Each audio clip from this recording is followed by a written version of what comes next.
Ariel Helwani post-fight at UFC 160 alongside the brand new #1 contender in the UFC lightweight division. His name is TJ Grant, and he just finished Gray Maynard in the first round. What an unbelievable performance. Can you describe how you're feeling after a win like that? It's really hard to describe it. I can't really find the words right now. I'm pumped up and I'm happy, and this is my favorite time of fighting. When you fight and you win and you can just, your mind is free, you can totally relax, and this is what I fight for, the moments like this.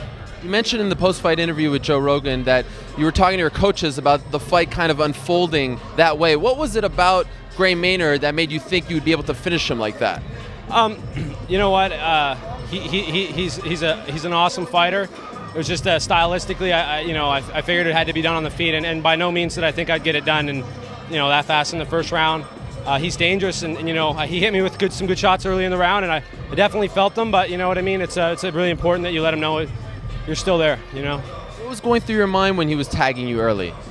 I was expecting it, and I was good. I was glad that he hit me, and it didn't hurt that bad. They were good shots, but it helps when you can take a man's best punch and you're still there.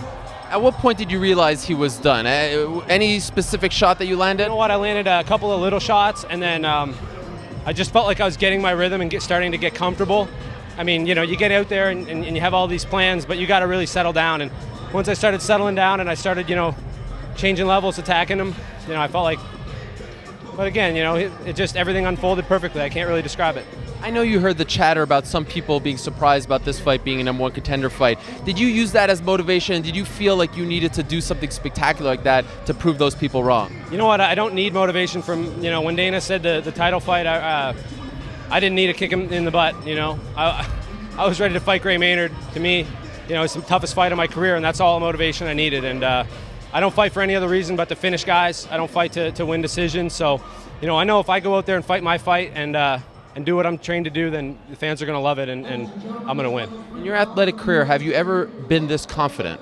Never, no. It just, it's experience now. That's 26 fights, 11 of them in the octagon. I fought some of the best fighters in the world, and I'm still here. Benson Henderson has been a tricky puzzle for people in the UFC. Can you do that same thing to him? I believe I can beat anyone in the world. Benson Henderson, I don't talk smack, man. I don't sit here and make bold statements on what I can do, but like I said, if I go out there and fight my fight, I can beat any man in the world. And earlier this week, we talked about how you were kind of living in obscurity and you were okay with that. Are you prepared for your life to change a little bit now? I'm assuming you'll get a lot more media attention and attention from the fans. You know what? If I wasn't prepared, then I wouldn't have just went out and knocked out Gray Maynard, and I wouldn't be fighting in the UFC. I'm ready for it. Like I said, it's nice to be the underdog, but you just keep winning fights, you start rolling on and building steam, people are going to know your name.